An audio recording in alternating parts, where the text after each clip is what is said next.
ತಾಲೂಕಿನಲ್ಲಿ ವಸತಿ ಯೋಜನೆ ಹಗರಣ, ಮತ್ತೊಂದು ರಾಜಕೀಯ ಹೋರಾಟಕ್ಕೆ ಸಿದ್ಧ ಎಂದ ಶಿವಕುಮಾರ್ ನಾಟಿಕರ್. ಭೀಮಾ ನದಿಗೆ ನೀರು ಬಿಡುವ ಹೋರಾಟದಲ್ಲಿ ಯಶಸ್ಸು ಕಂಡ ನಾಟಿಕರ್ ಮತ್ತೊಂದು ರಾಜಕೀಯ ಯುದ್ಧಕ್ಕೆ ಹೊಸ ಹುಮ್ಮಸ್ಸಿನಿಂದ ಸಿದ್ಧರಾಗಿದ್ದಾರೆ. ಅಷ್ಟಕ್ಕೂ ಇಂಥದ್ದೊಂದು ಹೋರಾಟಕ್ಕೆ ಪರೋಕ್ಷವಾಗಿ ಅವಕಾಶ ಕಲ್ಪಿಸಿದ್ದು ಯಾರು ಅಂತೀರಾ? ಅವರೇ ಹಾಲಿ ಶಾಸಕರಾದ ಎಂವೈ ಪಾಟೀಲರು. ಜೆಡಿಎಸ್ ಪಕ್ಷದ ಪ್ರಧಾನ ಕಾರ್ಯದರ್ಶಿಯಾದ ಶಿವಕುಮಾರ್ ನಾಟಿಕರ್ ಅಫ್ಜಲ್ಪುರ ಪಟ್ಟಣದಲ್ಲಿ ಕರ್ನಾಟಕ ಕಾರ್ಯನಿರತ ಪತ್ರಕರ್ತರ ಧ್ವನಿ ಸಂಘಟನೆಯೊಂದಿಗೆ ಪತ್ರಿಕಾಗೋಷ್ಠಿ ಉದ್ದೇಶಿಸಿ ಮಾತನಾಡಿದ ಅವರು, ಶಾಸಕರಾದ ಶ್ರೀ ಎಂವೈ ಪಾಟೀಲರು ಮತ್ತು ಅವರ ಕೆಲ ಬೆಂಬಲಿಗರ ವಿರುದ್ಧ ಶಿವಕುಮಾರ್ ನಾಟಿಕರ್ ಆಕ್ರೋಶ ವ್ಯಕ್ತಪಡಿಸಿದರು. ಅಷ್ಟಕ್ಕೂ ನಾಟಿಕರ್ ಇಂಥದ್ದೊಂದು ಆಕ್ರೋಶ ವ್ಯಕ್ತಪಡಿಸಿದ್ದು ಯಾಕೆ ಅನ್ನೋದಾದ್ರೆ, ತಾಲೂಕಿನಲ್ಲಿ ಕೇವಲ ಗ್ರಾಮ ಪಂಚಾಯಿತಿಯಲ್ಲಿ ಮಾತ್ರ ವಸತಿ ಯೋಜನೆ ಹಗರಣವಾಗಿಲ್ಲ. ತಾಲೂಕು ಪಂಚಾಯಿತಿ ಕಾರ್ಯಾಲಯ ಅಫ್ಜಲ್ಪುರ್ ಮತ್ತು ಪಿಡಬ್ಲ್ಯೂಡಿ ಇಲಾಖೆಯಲ್ಲಿ ಕೋಟಿ ಕೋಟಿ ಲೂಟಿಯಾಗುತ್ತಿದೆ ಎಂದು ಆರೋಪಿಸಿದರು. ಇದಕ್ಕೂ ಏನಿದು ವಸತಿ ಯೋಜನೆ ಹಗರಣ ಅನ್ನೋದಾದ್ರೆ, ಅಫ್ಜಲ್ಪುರ ತಾಲೂಕಿನಲ್ಲಿ ಒಟ್ಟು 28 ಗ್ರಾಮ ಪಂಚಾಯಿತಿಗಳಿವೆ. ಈ 28 ಗ್ರಾಮ ಪಂಚಾಯಿತಿಗಳಲ್ಲಿ ಸದ್ಯ 12 ಗ್ರಾಮ ಪಂಚಾಯಿತಿಗಳಲ್ಲಿ ವಸತಿ ಯೋಜನೆ ಮಂಜೂರು ಮಾಹಿತಿಗಳನ್ನು ನಾಟಿಕರ್ ಅವರ ಕೈ ಸೇರಿವೆ. ಈ ವಸತಿ ಯೋಜನೆ ತಾಲೂಕಿನಲ್ಲಿ ಬಡ ಜನತೆಗೆ ದಕ್ಕುವುದಕ್ಕಾಗಲಿ ಅಥವಾ ಬಡ ಜನತೆಗೆ ವಸತಿ ಯೋಜನೆ ಸಿಗುವುದಕ್ಕಾಗಲಿ ನಾಟಿಕರ್ ಅವರ ವಿರೋಧ ಮಾಡುತ್ತಿಲ್ಲ.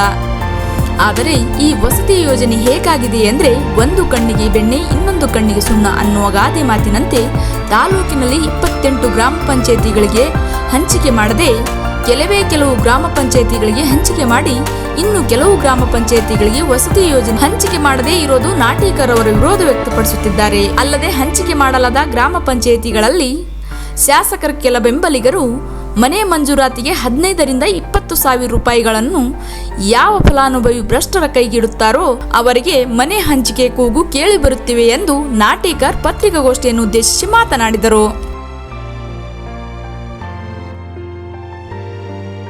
ಪಂಚಾಯತಿಗೆ ನೀವು 2500 ಮನೆಗಳು ತಂದಿರಲ್ಲ, ಇಡೀ 28 ಪಂಚಾಯತಿಯಲ್ಲಿ ಹಂಚಿ ಸ್ವಲ್ಪ ಆದ್ರೆ ಕೂಡ್ರಿ. ಇಲ್ಲಿ ಹೆಚ್ಚಿಗೆ ಕೊಟ್ರೆ ಅಲ್ಲಿ ಸ್ವಲ್ಪ ಆದ್ರೆ ಕೂಡ್ರಿ. ಯಾಕೆ ಕೊಡಲ್ಲ ನೀವು?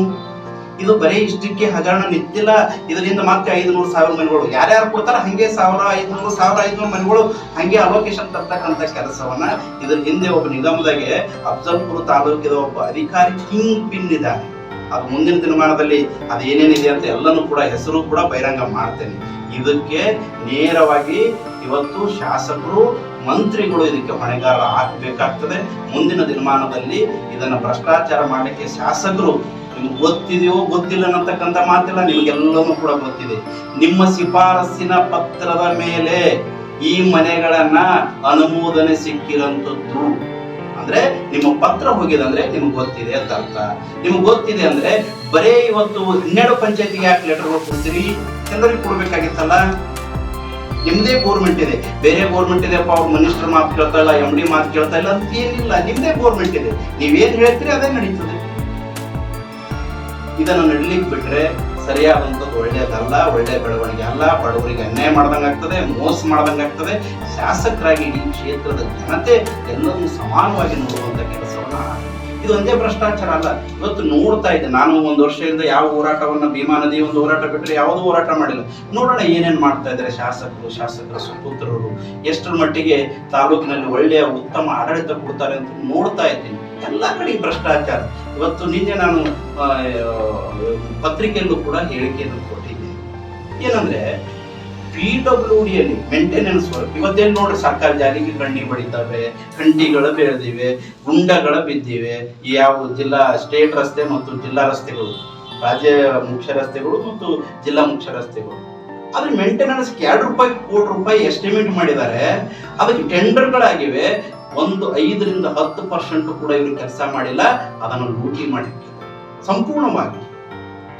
ಪ್ರಶ್ನೆ ಮಾಡಬೇಕು, ನಮ್ಮ ಕ್ಷೇತ್ರದ ಜನತೆ ಇದನ್ನು ಪ್ರಶ್ನೆ ಮಾಡಬೇಕು. ನಾವು ಹಾಯುವಂತ ರಸ್ತೆ ಇವತ್ತು 2 ಕೋಟಿ ರೂಪಾಯಿ 1 ರೂಪಾಯಿನೂ ಕೆಲಸ ಮಾಡಲಾರ್ದೆ ಎದ್ದು ಹಾಕ್ತಿರಂದ್ರೆ, ಇಂಥ ಇವತ್ತು ಕಂಪ್ಯೂಟರ್ ಯುಗದಲ್ಲಿ ಎಷ್ಟರೇ ಧೈರ್ಯ ನಿಮಗೆ, ಎಷ್ಟರೇ ಭ್ರಷ್ಟಾಚಾರ ಮಾಡೋದು.